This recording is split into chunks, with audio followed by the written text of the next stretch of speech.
Hi everyone, it's Carrie Edwards again from Pack 215 in Blountville. With me are my nephews today. This is Connor, he's a Webelos, and this is Maddox, he's a tiger. So we're going to be talking about Earth Rocks, and it is a Webelos adventure in the Webelos book. But we also did this a lot with Nova last year, and it's the Nova Down and Dirty. So if you want to work on your Nova, you want to work with Earth Rocks, this is a really good video to go by. So the first thing we're going to do is talk about what geology is. So geology is the study of the earth, including the materials it's made of, the structure of those materials, and the processes that act on them. Basically, anything to do with earth, the physical processes of the earth. And that can be a lot of things. We can talk about volcanoes, right? Or earthquakes, or just how things are made. Did you know that the Grand Canyon, that big canyon, is formed by one little river in the middle, the Colorado River? It carved all of that out. That is geology. Let's see here. Now, first off, we're going to talk about the different minerals and stuff that's in the earth. So you can see what we've got spread out here. We've got all kinds of different minerals, and you can see that they come in all different shapes and sizes and colors. Not only just the earthy tones, but very bright, vibrant colors too. It's amazing what you can find in your own backyard. So collect some minerals, go out in your yard or dig around, or you might actually be able to find locally someone that does gem mining. I know here in Blountville we have Cooper's Gem Mine, and for everyone that's still under quarantine, they actually, you can stop in your car and they'll bring you out a bag to do your gem mining with. So those are a lot of really fun. You should head to those places because they're great sources of entertainment and education. All right, so first thing we're going to talk about is what are we looking at here? So we're looking at minerals, but they're made in different ways, right? Yeah. So there's three main types of minerals here. So take igneous rock. Connor, how's an igneous rock formed? By lava and magma. By lava or magma. Do you know the difference between lava or magma? No. Okay, so lava is after it's already come to the surface. If it's on the surface, if it's hit the air, it's lava. If it's still in the volcano or it's under the earth, it's magma. So if it cools under the earth, that's from magma. After it comes out, that's lava. Igneous rock are formed by both, and you can tell subtle differences, but we won't get into all of that. What are different kinds of igneous rocks? Well, let's look at some examples here. So all of these are igneous rocks. A really great example here that Connor has, why don't you hold that up to the camera? All right, that's obsidian. It's called volcanic glass. So when we look at this, we want to look at what makes obsidian obsidian. Well, it's very shiny, it's very sharp, it's black, it reflects the light a little, just like you would expect glass to. Those are all characteristics of obsidian. Another type of rock is sedimentary rock. Maddox, how do you think sedimentary rock's made? I don't know. You don't know? Well, we're going to learn. It's made from sediment. So sediment is sand, little crumbles of rock. Usually it's gravel, sand, clay, or soil that settles, and then it gets pressed in really, really, really hard. And that makes a sedimentary rock. So Connor here has some sandstone. And sandstone is exactly what you would imagine it is. It's sand pressed in really, really, really, really tight until it's a solid rock. So what does that feel like, Connor, that sandstone? Bumpy. It's bumpy. It's grainy. Hard. If you scratch it with your fingernail, what's going to happen? You got little pieces of it now on your nail, right? Yeah. So it's made of sediment. You can really see it if you look close. Oop, if I can get it towards the camera. It's very porous. Porous is a great word. It means it lets liquid in its surfaces. All right. So the last kind of rock is pretty cool. It's called metamorphic rock. Now think about that word. What other things have that? You ever heard of the Mighty Morphin Power Rangers? That's because they morph into something else. So metamorphic is another kind of rock that's gone through really intense heat and pressure and becomes something else. It's gone through a metamorphosis. So let's see, what about, let's grab number 12 here. This is marble. And you guys see this a lot, right? On like your countertops or in different buildings. And it is a metamorphic rock. It was something else, and then it went through a lot of heat and pressure, and now it's this shiny, glittery type rock. Okay? So like I said before, there's a lot of different ways we can identify what we're looking at. So one of the major things we look at is color, right? Is obsidian ever going to be blue? No. Okay, let's see, oh, my brain died. Is amethyst. Is amethyst ever going to be green? No. Amethyst is always going to be purple because that is the classification of what it is. So you're going to look at color, it's going to help you identify. Another is luster. Now, luster is what we talked about, how it's shiny and sparkly. So if you take something like, yeah, again, with the obsidian, all right? So we know that it reflects a lot of light. Its luster is you know, it's like glass. It looks like glass. Whereas if we look at something like, oh, This? yep, selenite, probably saying it wrong, guys. It's also very shiny, metallic. This is also the same mineral in a tower. See how it kind of reflects the light?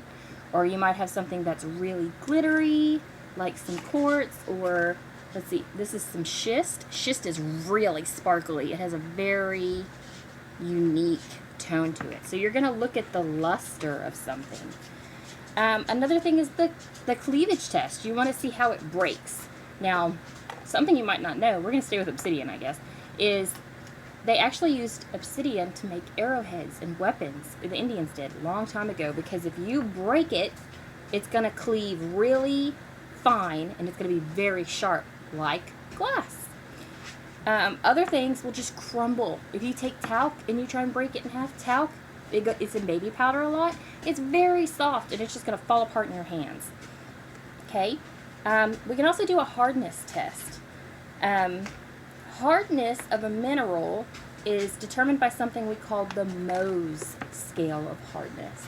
So the hardest thing on the planet, what do you think it is, Maddox? What do you think? Diamond! Diamond is the hardest thing, whereas something like talc will have maybe a 1 or 2. It's very powdery. Okay, your fingernails are about 2.5. So if you can take something and scrape your fingernail across it, you know it's under 2.5. On the flip side of that, if you take a nail, just an iron nail or steel nail, and scratch it over it and it scratches it, you know it's under 6, because that's the hardness of the nail. And if you can't scratch it at all, ever, it's a diamond. The only thing that can a diamond is another diamond. Okay? And streak. Streak is another thing.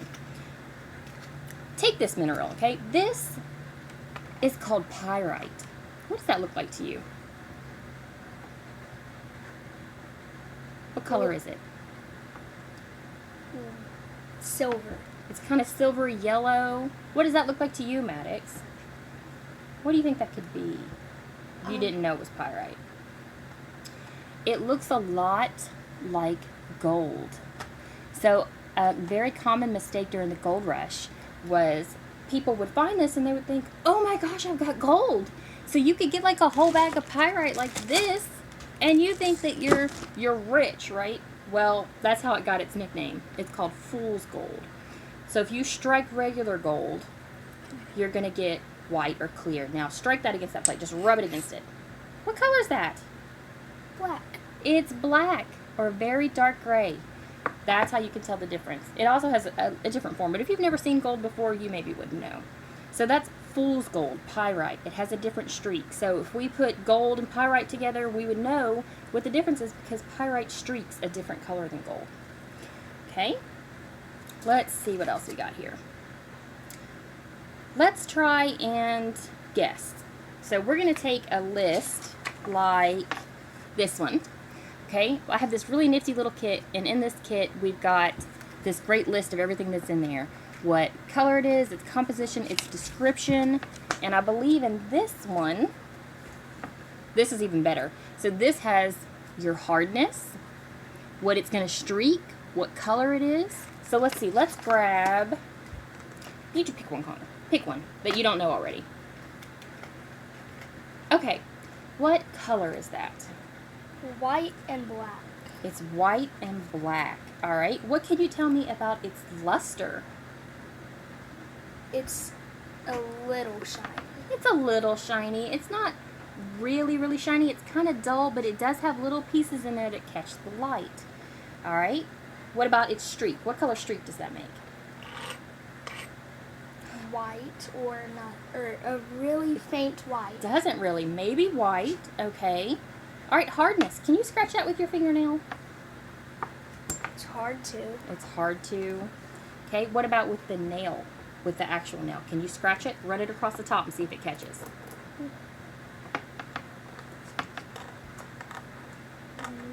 No. No. Another thing I didn't mention, guys, is feel. If you pick something up, sometimes it'll feel greasy, right? Does it have a feel to it? Silky or greasy or coarse? No? Okay. So let's look at our list here. What can you guess? All right, so we're looking at color. We've got white and black in there. Luster, it's a little shiny. It's streaked white. Let's see. What do you think about this one? White gray, a silky luster, streaks white. Oh, hardness of 2. I don't know. I can kind of catch my finger in there. So it's under a 2.5. And it described it as fibrous. So if you look, does that look fibrous to you? Do you see little strands in there maybe? Yeah. Yeah? You think that could be it? Maybe? Let's take a look. It's number 14. 14. Gypsum, satin spar. Okay? So that's kind of how you can, you're not going to get it right every time, guys, especially when you're just beginning. But these are, you can find lists like this all over the internet. Really, really, really helpful. All right. Another thing we're going to talk about, geologically speaking, is how these things shape the world around us. So if we had a lot of rain, do you think that would have any kind of effect on the obsidian? On this one, do you think a lot of rain is really going to change that? No. What about the sandstone that's made up of the particles? Do you think a lot of rain could change the sandstone? Yeah, I think it could, especially if we're talking about running water over it. That's what we call water erosion. And like I said, it carved the Grand Canyon. That's how powerful water erosion can be. Another one is ice erosion. So, Connor, what happens to water when it becomes ice? It freezes. It freezes. It goes from a liquid to a solid. It also expands. So if you were to get a bunch of water, let's say rain, over, let's see, maybe, here, let's see, what's this? Calcareous tufa. See how porous this is? It's very, very light. It's very easy to break. So if we were to get, and look how porous it is. It's got all these little holes in it. So if you get water in there and it freezes and expands, Maddox, what's going to happen to it? Probably Break. It's going to break. It's going to break apart. It's going to crack. So if you've ever seen, there's a beautiful Egyptian monument in New York called Cleopatra's Needle. And years ago, it had very detailed hieroglyphs.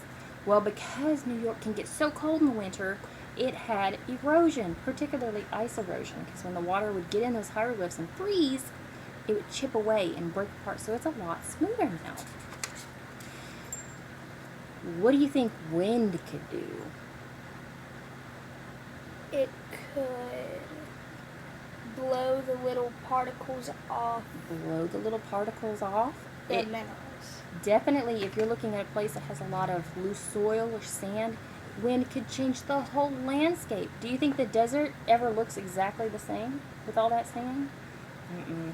And you can actually see, if you look up pictures of the desert, see the ripples in the sand? That's the wind that has blown it to look like that. Okay? What else do we know about minerals? So if I break something apart. So like this geode, when it breaks apart, it used to look like this, just a rock. You break it apart, you've got all these crystals. So we found crystals inside this. What other things can you find if you break apart a rock? What do you think might be in there? Something that gets compressed? Fossils. Fossils! We're gonna find fossils, and I wish I had an example, but I'm sure you can look up some online. You can find all kinds of really neat things. Plants, bugs. So what happens is the animal gets trapped, or maybe it just dies where it's at, and then you get layers more on top of it. Usually some sand, maybe some clay, tar pits that solidify are really good ones, and they press and press and press and press and press. And then eventually that animal decomposes, it fades away, and you're left with this hollow point in the rock where the animal used to be, just over top of it. So you could break a rock open and sometimes see that impression, right? That's called a fossil. What about amber? Amber's a good one. It doesn't necessarily make a fossil, but amber, guys, is really unique, as in instead of being formed by some sediment or formed by lava, amber is actually formed from the sap of trees. So that sap can get stuck on things, and you can get things inside it. It's not necessarily a fossil, it's something that's trapped in there. So like a mosquito, or different kinds of bugs, flies, and they can be thousands and thousands and thousands of years old and still trapped in that amber. Let's see, we did that. Okay, stuff to do at home. I want you to look at a map of your area, wherever you are, even if you want to look at a U.S. map, and tell me what kind of geological features you could find in that. What might a geological feature be that we can see here? Maddox, do you know? What's something big we have here in East Tennessee? Grass. Grass. There's something really, really, really big that shapes our landscape. Mountains. We have mountains here. We have the Appalachian Mountains. How do you think they got there? Does anyone know how they got there? It's a good thing to look up. Do we have any volcanoes here? No.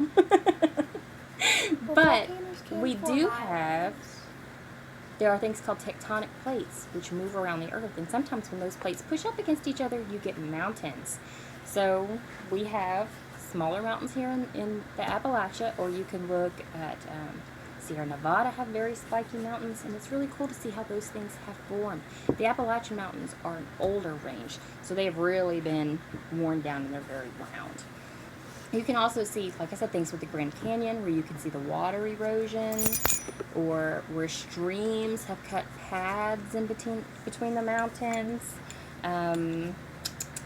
All kinds of things. You can see how humans have shaped the earth with quarries or mines or digging out for roadways. All of that is geology. And the last thing I want you to do is I want you to look around you and see what do you think minerals could be in outside. Look at the buildings that we make. So a building could be made of wood. We've chopped down the wood, we've made it. You'd be amazed what's in your drywall. Stone, different kinds of stone used to build houses, or iron comes from the earth as well, right? What else can you guys think of?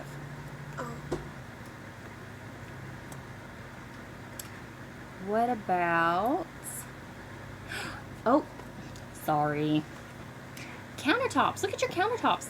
They could be marble or granite. This is just a wood table, but we use a lot of that in our building. So I want you to step outside and see what all you can find in the world around you and what makes geology. So I hope you guys are having a good time. You're finding things to do to keep you busy. Get out there, dig around in some dirt, find some minerals. You never know what you're going to find. You can have all kinds of beautiful things in the earth. All colors in the earth. So everyone have a good day, huh? All right, say bye. Bye.